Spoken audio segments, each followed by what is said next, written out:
so that kind of brings you back to the whole politics thing. Right? Oh yes, yes. So you've gotten into politics, and your aim is to, well, you said you add on to what you with the whole program. My aim for as a Queens Borough President is to make the borough of Queens, at least where I have the political authority to do so, self-sustained, and let them have self-sufficient neighborhoods.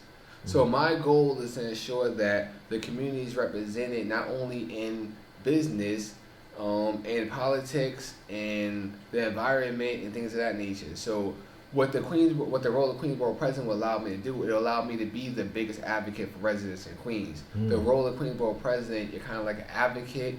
You advocate for the city budget for your borough. You advocate for, you administer how city services are administered in the borough.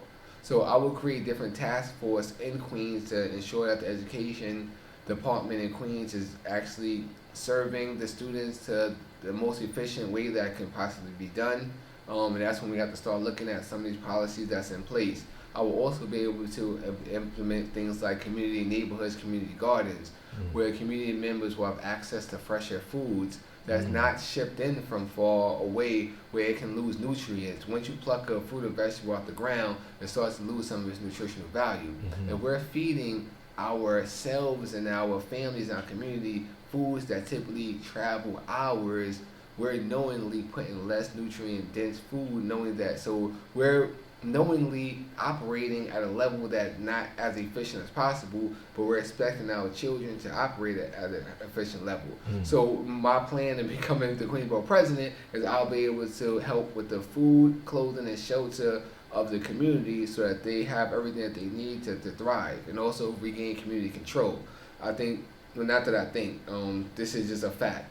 Community members who are more involved in their community will result in less crime, if not no crime, and will stop congestion, because if we have community members working inside the community, that's less traveling that needs to be done.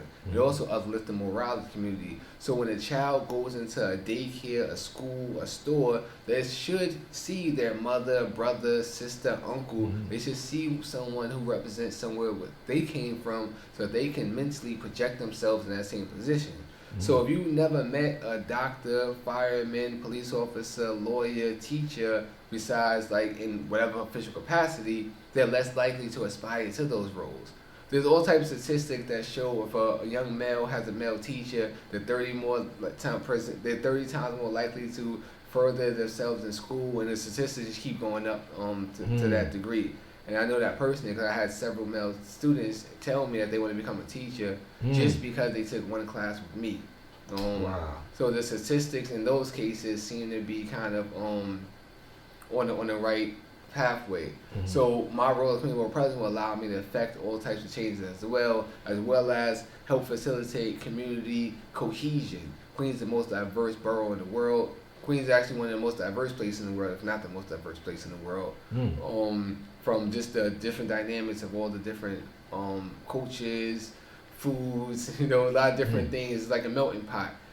So I would like to bring back world fairs where we bring everybody in the world again back to Queens to participate in different environments. That's going to help drum up the economy. That's going to help our people interact with other people, and then we all realize that we're not as different as we may have been led to believe we are, or some of us may think.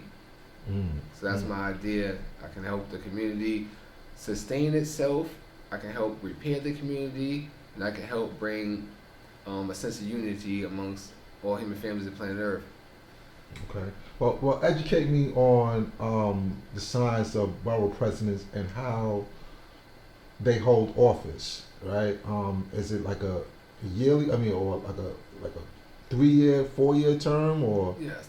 It's a 4-year term. It's a 4-year term, right. And you vote every 4 years. And when is that? How does that election run? Is it run like during like the November elections, or is it like another time period? I'll give you a rundown. So for right now, my campaign's in a fundraising portion of the campaign.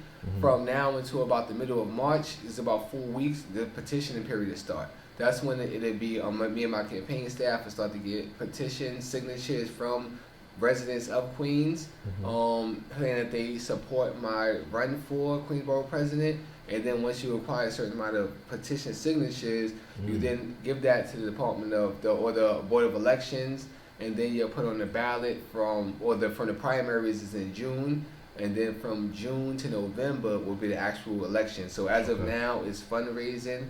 From March till June, it will be petitioning to get on the primary ballot, and then from June to November will be the general election, and then whoever wins that election will be taking office in January of 2026.